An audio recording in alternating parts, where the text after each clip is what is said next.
Queridos hermanos y hermanas de la Cofradía del Huerto, amigos, hace unos meses en Asís fue beatificado un joven italiano apasionado de la informática que se llamaba Carlos Acutis. Murió en el año 2006, ayer por la mañana, y a pesar de que falleció de una leucemia con 14 años, tenía una enorme madurez humana y espiritual. De él es una frase que me ha hecho a mí pensar.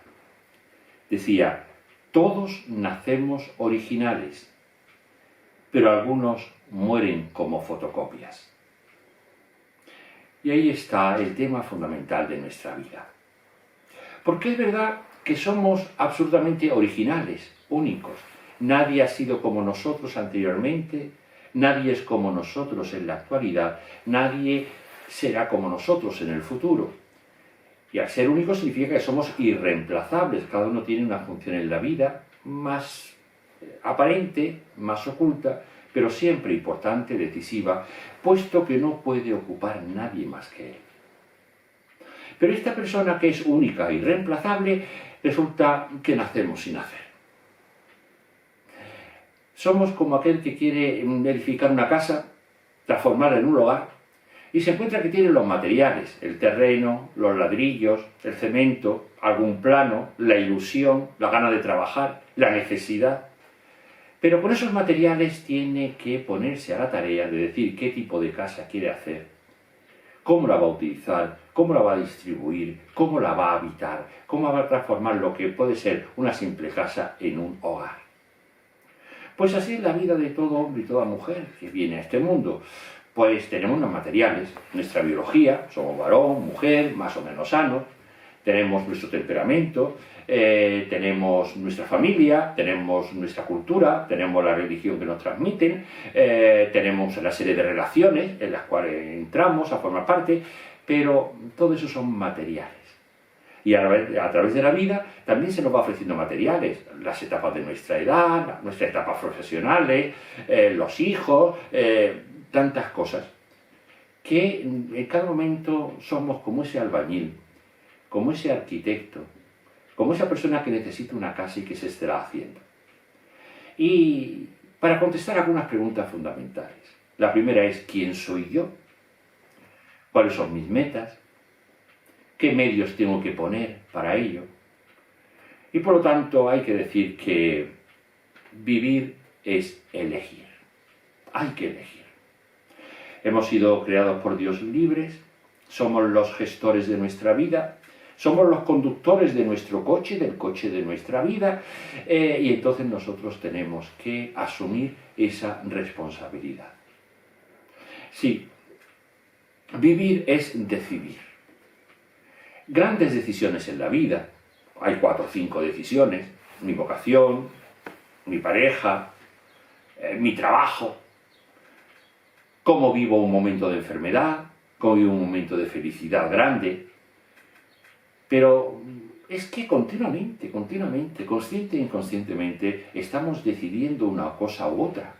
Sí, vivir es decidir. ¿Qué hacer? ¿Cómo hacerlo? ¿Con qué cuento? ¿Qué consecuencia va a tener lo que voy decidiendo? Porque la verdad del ser humano es que, queramos o no queramos, somos hijos de nuestras decisiones, porque nos van marcando. Incluso no decidir ya es una decisión. Y somos hijos de nuestras decisiones, porque nos van haciendo.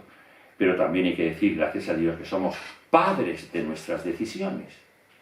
Porque por mucho que nos obliguen las circunstancias, por mucho que nos sintamos débiles o influidos por alguien, al final nosotros tenemos como ese resorte de decidir. Decidir hacer algo o decidir aceptar algo, pero decidirlo personalmente. Sí, somos los hijos de nuestras decisiones, pero también somos los padres de nuestras decisiones. Y la historia de nuestra vida se puede ver en la historia de nuestras decisiones. Unas veces acertadas, otras veces erradas, pero que todas nos pueden servir de experiencia si las sabemos aprovechar. Por lo tanto, si vivir es decidir, es elegir, tenemos que tener muy claro qué hacerlo, y por eso tenemos que reflexionar, elegir entre las distintas posibilidades, decidirnos por una de ellas, aunque nos cueste trabajo rechazar otras que no se van a poder hacer, porque si decido esto ya no puedo decidir lo otro. Y por otra parte también llevarlas a la práctica, porque si no se llevan a la práctica es como si no decidiera.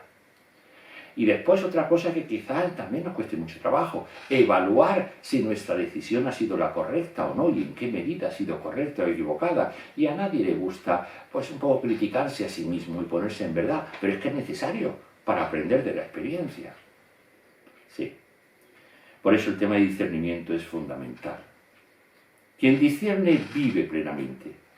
Quien no discierne es vivido por las circunstancias. Pero nos podemos preguntar quiénes son los protagonistas de esta decisión. Por una parte soy yo, lo he dicho antes, somos hijos y padres de nuestras decisiones. Irreemplazable. Nadie puede vivir por mí, ni yo puedo vivir por otra persona. Cada una tiene la responsabilidad de su propia vida. Por mucho que la quiera, por mucho que me interese, cada uno tiene su vida y la tiene que gestionar él. Pero ¿quién soy yo? Ya saben que el famoso filósofo español Ortega y Gasset dijo: yo soy yo y mis circunstancias.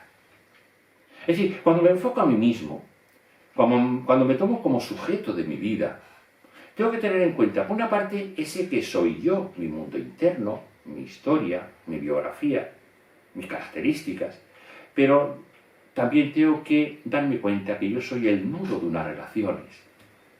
Desde el clima, la geografía, las personas, los amores, los desamores, los fracasos, los aciertos. Eso que está a mi alrededor, que me circunda, por eso son mis circunstancias y que forman parte de mí. Mis ideales, mi fe, mi ilusión, mis proyectos, mis sueños. Sí, el hombre en realidad está abierto y receptivo al mundo y tiene que tenerlo en cuenta para saber quién es él, quién soy yo. Yo soy yo y mis circunstancias. Somos un misterio, nunca acabamos de conocernos, ni explorar todas las circunstancias, ni de decidir. Por eso el peor pecado que podemos tener en la vida es el aburrimiento, estar de vuelta cuando no se ha ido de ida. Pero hay otro protagonista, que nosotros los creyentes lo tenemos que tener muy presente, porque está ahí, queramos o no, nos demos cuenta o no, pero está ahí y está activo, que es Dios. Claro que a la hora de considerar cómo Dios es el protagonista de nuestra vida, tenemos que preguntarnos qué imagen, qué experiencia tenemos de Dios. Porque a veces no tenemos la misma experiencia de Dios del Padre que tuvo Jesús de Nazaret. No tenemos la experiencia de Dios que tuvieron los discípulos de Jesús cuando contactaron con Él. No tenemos la misma experiencia de Dios que sintieron los apóstoles y María, la Virgen, en Pentecostés, cuando se fueron movidos por el Espíritu.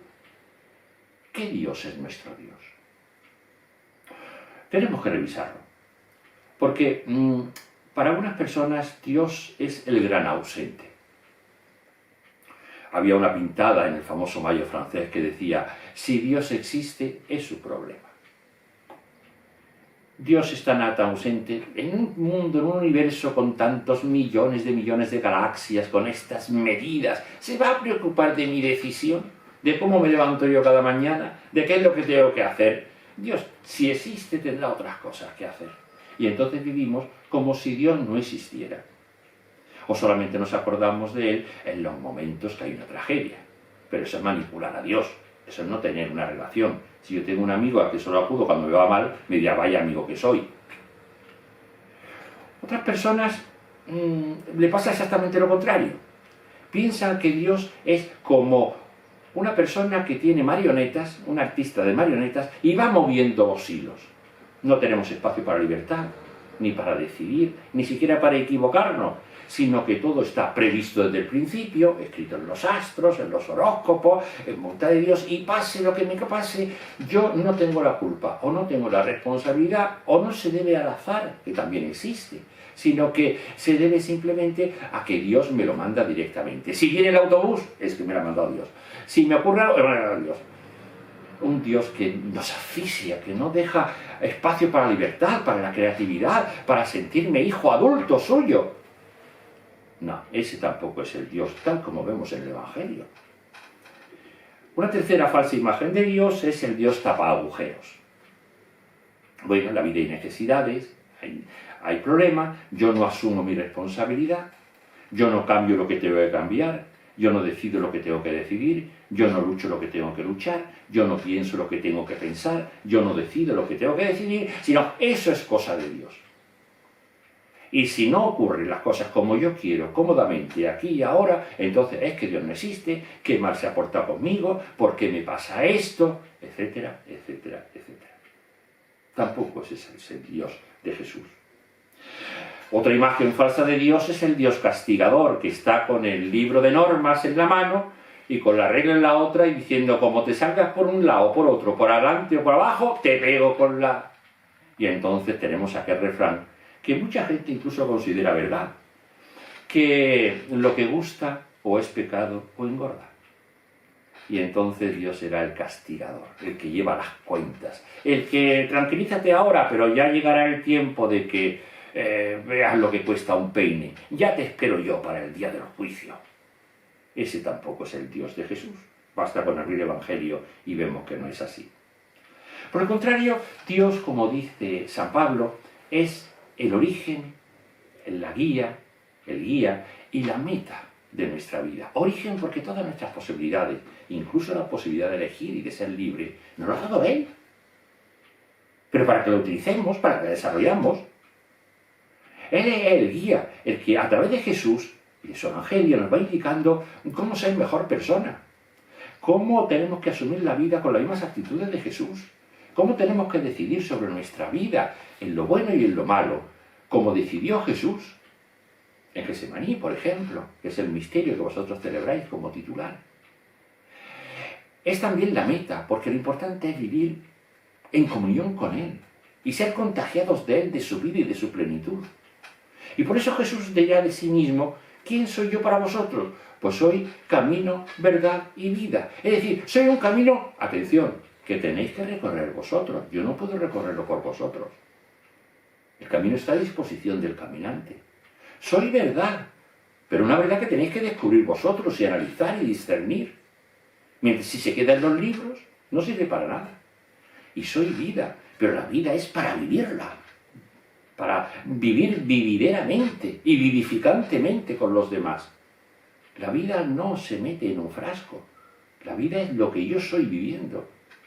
Pues cuando estoy en comunión y en seguimiento de Jesús, en amistad y en seguimiento, voy comprobando que decidir es algo que no se hace en el vacío, ni con miedo, sino que es una aventura apasionada y apasionante de vivir más y mejor, y de enseñar a los demás y ayudar a los demás a vivir más y mejor. Por eso es la asignatura fundamental de nuestra vida, y por eso decían los autores espirituales antiguos, que es el fundamento de toda vida espiritual y toda vida humana.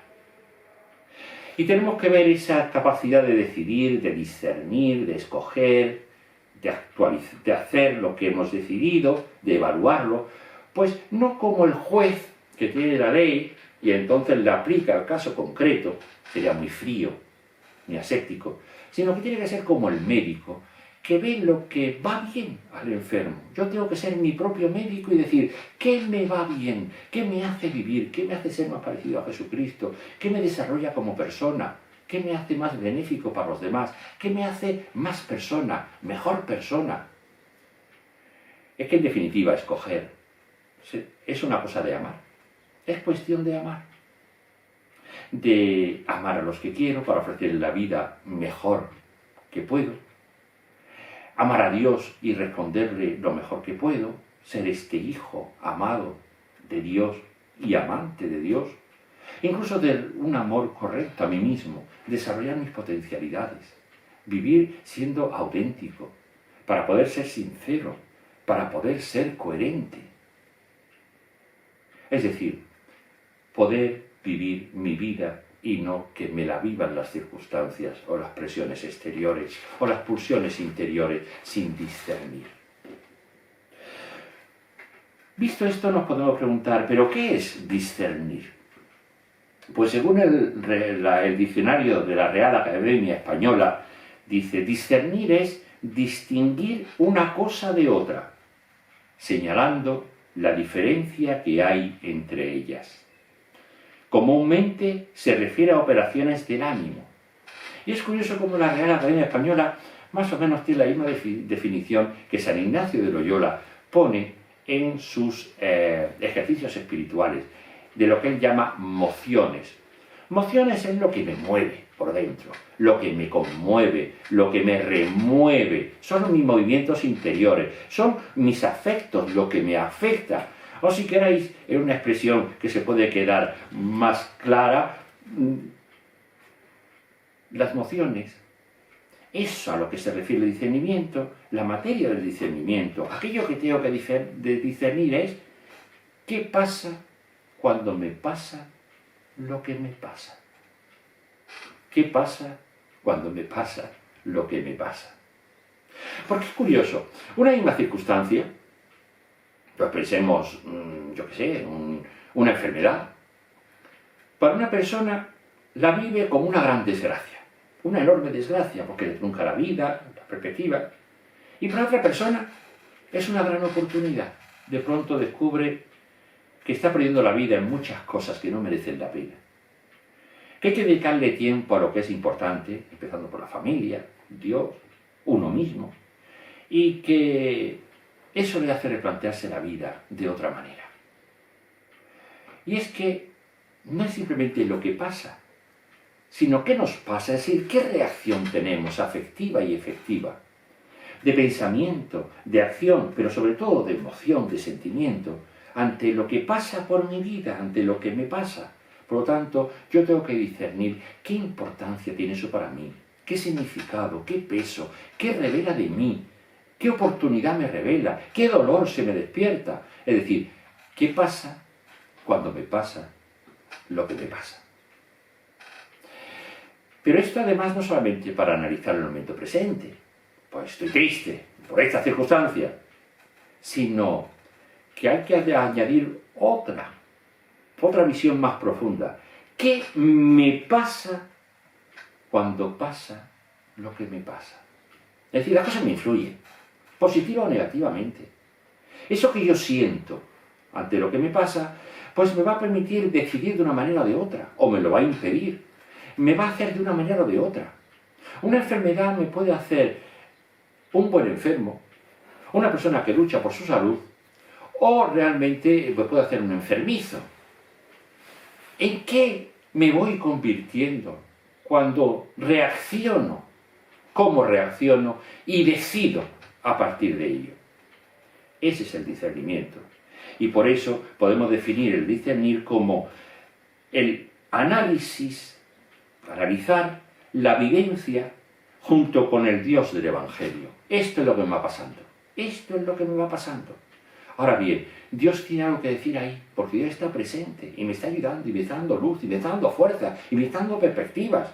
Y cuando estoy hundido me dice, oye, no te hundas, que estoy aquí contigo. Hombre de poca fe, como le dijo acá a sus discípulos en la tormenta, que la muerte no es la última palabra, que yo he resucitado, que te quiero, aunque parezca que nadie te quiera, que te admiro, aunque tú creas que no puedes ni siquiera admirarte a ti mismo porque te das asco de ti mismo por lo que has hecho o por lo que sientes. Si no nos vemos con Dios y a través de Dios, no podemos discernir porque no tenemos una visión objetiva con nosotros mismos, con los demás, ni siquiera con Dios. Por eso, el ambiente de oración, y eso es el examen de conciencia que a veces se habla, que es el examen de discernimiento, es decir, ver cómo vivo mi vida. Que es bueno hacerlo, como decía San Ignacio, al primero de la mañana para decir, aquí tengo un día que pone Dios a mi disposición. ¿Qué hago con él? ¿Qué hago con él? ¿Cómo lo voy a encontrar? ¿Cómo lo voy a enfocar? Y al final del día decir, ¿cómo ha pasado Dios por mi vida? ¿Cómo he respondido yo? ¿Me he hecho más persona, mejor persona, más coherente, más sincero, más fraterno? Y por eso tenemos que luchar siempre contra los grandes peligros en contra del discernimiento, que es la pereza. ¿Quién se pone a analizar? ¿Quién se toma tiempo? Pues hijo, si no te tomas tiempo, no vives. Es decir, estás perdiendo el tiempo porque estás perdiendo la vida. Y hágalo se hagas, no te sirve para nada. El miedo, porque ¿qué voy a encontrar yo aquí? ¿Qué me va a pedir Dios? ¿Qué cambios tengo que hacer? ¿A qué me tengo que arriesgar? Tengo que salir de mi zona de confort. Pero quien no se arriesga no crece. La indecisión. Es que a mí me gustaría llevarlo todo para adelante. Pero no se puede, tienes que escoger. Porque mientras no escoges algo y lo llevas a cambiar a la vida real, lo demás se queda en sueños. Yo podía haber sido padre de familia y casado, o fraile. He decidido ser fraile, ya no puedo ser padre de familia o casado, pero soy realmente fraile. El que tenga otra vocación será lo contrario. Lo peor es quedarse así en la indecisión. Hay que llevarlo a la vida para hacerlo real. Y después evaluarlo. Pues después de 40 años que llevo de fraile, ¿qué me ha dado el Señor? Pues mira, muy feliz, bendito sea el Señor. ¿Y eso quiere decir que tengo garantizado los 40 siguientes? No. Tengo que decidir ser fraile plenamente. Hoy, aquí, ahora y con estos. Por eso, y con esto termino, nos dice el Papa Francisco que la tarea fundamental, incluso para hacer un mundo nuevo, para verse de nuevo, esa tarea que aparece tan claramente en Tutti Fratelli, su encíclica tan importante, es discernir. Y la labor de todo educador, religioso, maestro, padre, lo que sea, incluso nosotros mismos, es enseñar a discernir. No decidir por otro. Yo sé lo mejor que tú, lo que te conviene. Esta es la voz de Dios. Soy tu padre, soy tu cura. No. Enseñar a discernir. Porque lo que no se vive libremente no nos sirve para nada, ni tampoco le sirve para Dios. Muchas gracias.